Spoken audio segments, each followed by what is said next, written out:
Nah, pasien ABC di lapangan dengan kasus yang berbeda, mana yang diprioritaskan? Nah, terkait ini maka saya harus menjelaskan yang namanya itu adalah triage atau klasifikasi dari triage. Kalau teman-teman, saya rasa teman-teman semua sudah ketahui ya, untuk warnanya sendiri ada 4, yaitu warna merah untuk yang emergensi, warna kuning untuk gawat, warna hijau untuk tidak gawat, dan warna hitam untuk yang sudah meninggal. Untuk cirinya, untuk warna merah atau emergensi, pasien maupun korban yang ditandai dengan warna ini memiliki prioritas pertolongan pertama karena kondisi yang gawat darurat bisa mengancam jiwa apabila tidak ditangani dengan segera. Waktu tunggu penanganan 0 sampai 5 menit saja. Contohnya, pasien atau korban yang diberi tanda merah adalah yang mengalami trauma toraks, shock, dan pendarahan hebat. Nah, itu yang bisa masuk ya pada kategori warna merah atau emergensi ya. Kemudian yang berikut, warna kuning atau gawat. Pasien maupun korban yang ditandai dengan warna kuning adalah prioritas kedua. Jadi yang kalau warna merah prioritas pertama, yang warna kuning ini prioritas kedua. Yang apabila tidak ditangani akan membahayakan kondisi paru dan jantung. Waktu yang dibutuhkan maksimal 30 menit. Kalau yang emergensi itu biasanya 0 sampai 5, kalau yang ini maksimalnya 30 menit. Pasien maupun korban yang ditandai dengan warna kuning bisa dibilang prioritas kedua yang harus ditangani di rumah sakit atau klinik dengan tindakan invasif. Contohnya, pasien maupun korban yang diberi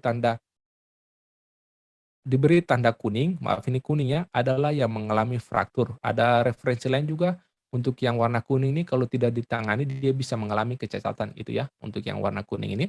Itu dari referensi yang lain. Kemudian warna hijau, tidak gawat. Pasien maupun korban yang ditandai dengan warna hijau adalah mereka yang tidak mengalami trauma parah dan kondisi yang tidak serius. Pasien maupun korban masih bisa berjalan dan masih sadar. Penanganan pada pasien maupun korban yang ditandai dengan warna hijau membutuhkan kurang lebih 2 jam. Jadi bedanya di waktu penanganan. Yang kalau ini maksimalnya sampai 2 jam, yang ini 30 menit, dan yang ini 0 sampai 5 menit saja.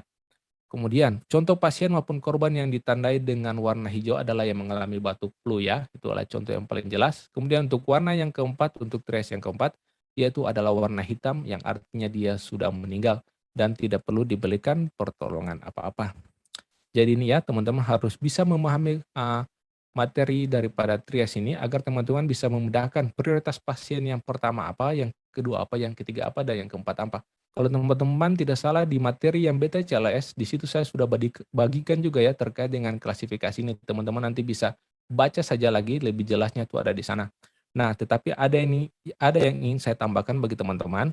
Berikut langkah-langkah yang harus dilakukan penolong saat bencana terjadi. Jadi trias ini ada 2, untuk yang emergensi di rumah sakit itu, seperti yang sudah jelaskan, dan yang ketika terjadi bencana itu modelnya lain lagi.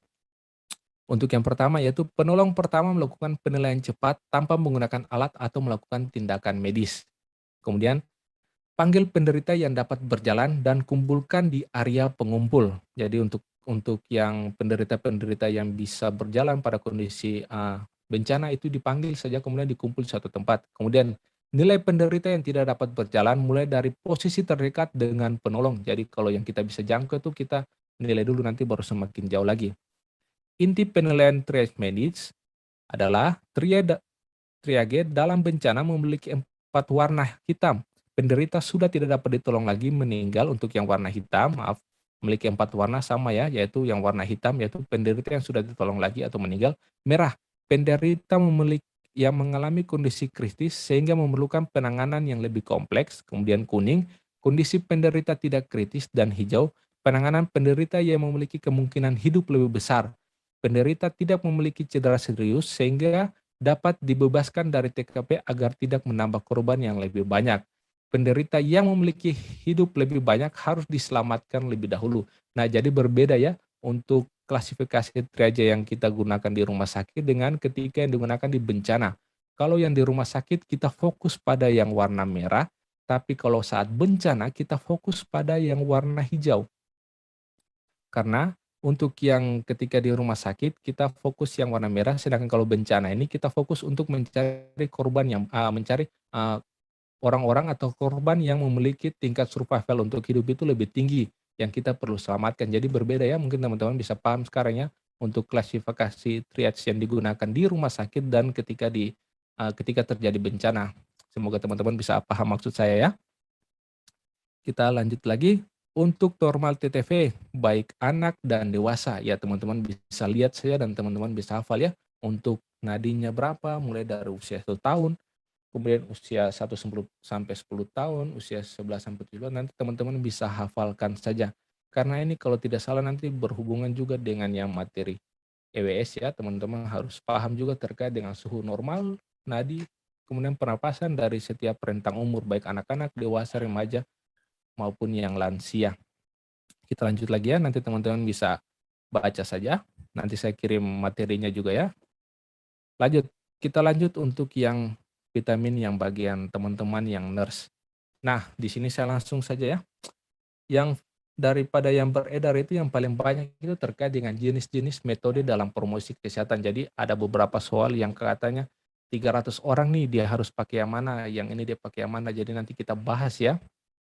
Untuk intinya sehingga teman-teman ketika soal, teman-teman tidak terpengaruh dengan jumlah 300 orang atau jumlah yang ini, tapi nanti ada clue-clue yang harus teman-teman ketahui. Yang pertama, yaitu metode individual atau perorangan. Itu bisa dilakukan dengan cara bimbingan dan penyuluhan. Kemudian atau juga teman-teman bisa lakukan dengan cara interview atau wawancara. Untuk metode kelompok terbagi atas 2. Untuk yang kelompok besar lebih dari 15 orang, bisa dilakukan dengan ceramah. Metode ini baik untuk sasaran pendidikan tinggi maupun rendah. Jadi ceramah ya ada clue-nya juga yang teman-teman harus ketahui. Metode ini untuk ceramah, metode ini sering digunakan untuk sasaran pendidikan yang tinggi maupun yang rendah. Kemudian untuk metode yang kedua itu adalah metode seminar. Metode ini hanya cocok untuk pendidikan formal menengah ke atas. Jadi teman-teman juga harus memperhatikan terkait dengan tingkat pendidikan. Kalau sudah termasuk dalam kelompok lebih dari 15 orang, maka dia masuk pada kelompok yang besar. Sedangkan kalau yang berikut terkait dengan metode kelompok yang kedua yaitu adalah kelompok kecil, otomatis kurang dari 15 orang. Metode yang bisa kita gunakan yaitu adalah diskusi kelompok, curah pendapat, bola salju, kelompok-kelompok kecil, role play, dan permainan simulasi. Itu adalah jenis-jenis promosi kesehatan yang kita bisa lakukan ya, baik untuk yang kelompok besar lebih dari 15 orang dan kelompok kecil kurang dari 15 orang. Nah, terkait dengan metode massa atau yang dalam kategori yang sangat besar, pada umumnya bentuk pendekatan metode massa ini tidak langsung. Jadi kalau yang metode kelompok ini bisa kita lakukan secara langsung dengan pesertanya, tapi kalau yang metode massa ini biasanya dia tidak secara langsung. Nah, yang pertama yang bisa kita lakukan adalah melalui ceramah umum atau public speaking.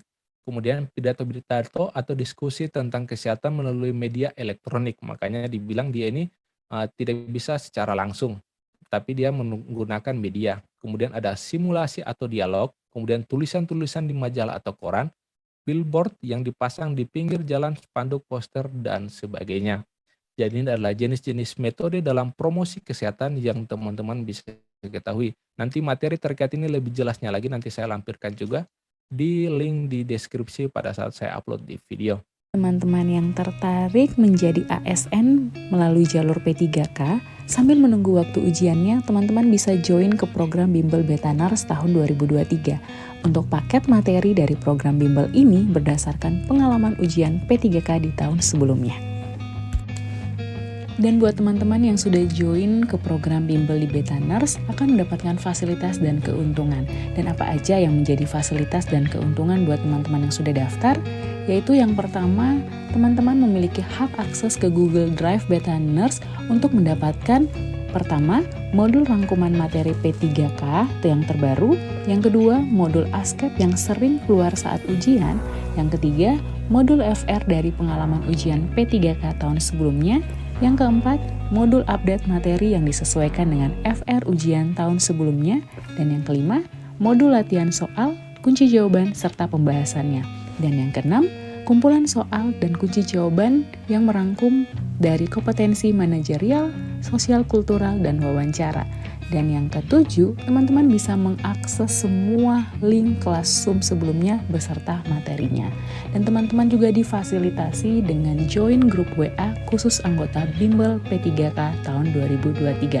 Dan bukan itu aja, teman-teman juga bisa mengikuti 5 kelas Bimbel via Zoom yang terbaru di tahun ini, yaitu kelas Bimbel Kompetensi Manajerial, kelas Bimbel Kompetensi Sosial Kultural, kelas Bimbel Kompetensi Wawancara, dan kelas Bimbel Kompetensi Teknis Part 1 dan Part 2. Join sekarang dengan harga promo di Rp199.000 dari harga normal Rp350.000, dan saat ini pendaftaran bimbel di Betaners masih berlangsung. Dan untuk informasi materi, update file materi, dan waktu kelas bimbel akan terupdate di grup WA. Dan kita juga menginformasikan bahwa harga promo dapat berubah sewaktu-waktu. Dan untuk paket bimbel yang teman-teman dapatkan valid sampai 30 Desember 2023. Jadi jika teman-teman join sekarang, maka teman-teman akan menjadi member aktif program di bimbel ini dan bisa mengakses semua fasilitas yang ada sampai tanggal 30 Desember 2023. Jadi tunggu apa lagi teman-teman? Ayo join di program bimbel di Betaners. Banyak fasilitas, banyak keuntungan, dan saat ini kami juga menawarkan harga promo.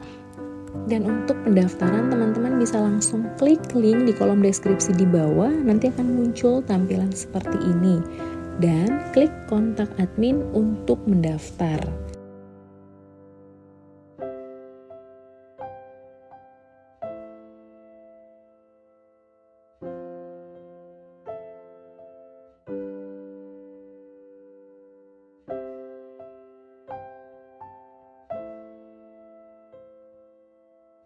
Dan untuk testimoni, teman-teman tidak perlu khawatir dan ragu, bisa langsung cek Instagram @betaners20. Teman-teman bisa langsung membaca testimoni-testimoni dari program bimbingan belajar di Betaners. Jadi, tunggu apa lagi? Ayo join di program bimbingan belajar Betaners 2023. Terima kasih, sampai ketemu di Bimbel Betaners 2023. Jangan lupa untuk subscribe, like, comment, and share video ini. Bye!